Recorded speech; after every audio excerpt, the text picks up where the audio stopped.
Skincare has just become this thing that everybody's not only interested in, but everyone is also very opinionated on. There's even that meme where it's like, no one, and then let me tell you about my skincare routine. Hi, my name is Sarah, and I try to heal my skin with an Ayurvedic facial.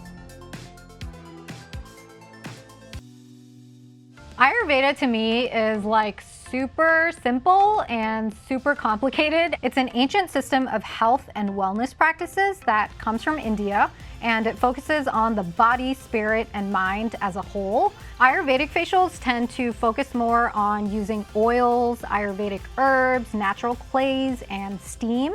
An Ayurvedic facial typically costs between $150 to $250, and that's for one, but this depends on the problem that you're trying to address. For some people, going to a dermatologist will fix their skin issues. For me personally, it didn't, so that's why I sort of wanted to explore something different. The older I get, the more random skin issues I seem to be dealing with. Hormonal breakouts, eczema, perioral dermatitis, as well as internal issues like gut imbalances, even with a good solid skincare routine in place and a good solid diet in place. My skincare healing journey took me to Surya Spa, where I met Martha. She's an amazing experienced facialist, and her hands have apparently touched the faces of Kourtney Kardashian, Zooey Deschanel, and Gwyneth Paltrow. So I went in super excited, hoping that she could help me as well. The skin is just a product of something that is happening to you inside. It's not just the outside. Before my facial even began, I was treated to a delicious Ayurvedic lunch, and that consisted of dal, which are lentils, steamed rice, carrots, beets, and a bunch of greens. Diet and clean eating are super important when it comes to skincare because it's not only about what we're putting on our skin, it's also about what we're putting in our bodies. So after the delicious Ayurvedic lunch, Martha took me upstairs to one of the facial rooms. She started by taking my pulse, and I thought that was really interesting. So in Ayurveda, there are 3 doshas. Doshas are energies that are within each person. There's Vata, Pitta, and Kapha. Vata reflects elements of air and ether. Vata skin tends to be dry and cold. It's often dehydrated. Pitta reflects elements of fire and water. Pitta skin tends to be sensitive. Common skin imbalances are acne, redness, rosacea, and inflammation. And Kapha reflects elements of water and earth. Kapha skin tends to be oily. If it's out of balance, the skin can develop cystic acne. Martha told me that we all have these 3 energies present within our bodies, and when there's one energy that's a little more prevalent than another, this can lead to an imbalance of sorts. I had a feeling what I was. Fire. I'm a Pitta. Martha tailored my facial that I was gonna get to that. To start off my facial, there was a pot of boiling water in front of me, and there were rosebuds in it, so it smelled really, really good. Martha put a blindfold on me and told me that she was gonna cover me with a sheet.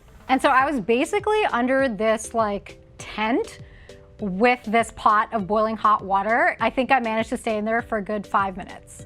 And when I came out, I was dripping with sweat. I felt like my pores were wide open and I was ready to get healed. Martha had put together all the ingredients for a pitta like me. And those ingredients were neem, which is an antibacterial, clay to pull out the toxins from my skin, red sandalwood to decrease blemishes, and something called manjishta, which I'm probably pronouncing wrong, and that apparently helps to clean the blood. Martha cleansed my skin, and then she applied this mask, left that on for about 20 minutes. After the mask was cleansed off, neem oil was applied to my skin. It was different from a typical facial that I've gotten for the fact that there were no extractions, and the fact that we were using natural, clean ingredients made me feel really good about what I was putting on my skin. And I also thought about the fact that a lot of those ingredients can be bought in the grocery store. So this is something that you could technically do at home if the high price point is something that you're looking to avoid. Did it magically heal my skin? No. And I think that's the thing with facials. You have to be consistent. And with Ayurvedic facials and Ayurveda in general, it's about internal and external. So I sort of tried to focus more on what I was putting in my body and what I was eating. Pittas, apparently I learned from Martha, and this was heartbreaking for someone like me. We're not supposed to eat spicy food. That will cause imbalances in our gut. I tried my best to not spice up the food that I was making. Instead, I focused on what other flavors are out there. I typically tend to eat a lot of vegetables. I tend to eat a lot of greens, stay away from like refined sugars and like refined carbs and all that kind of stuff. So after the Ayurvedic facial, I just focused on that even more. Martha told me to eat basically any vegetable under the sun that I could get my hands on. I felt light. I felt fresh. I felt more energetic. I'm really glad that I got an Ayurvedic facial and learned a bit more about Ayurveda as a whole when it comes to my skincare and also when it comes to my diet. And that's something that I will continue to work on in my skincare journey.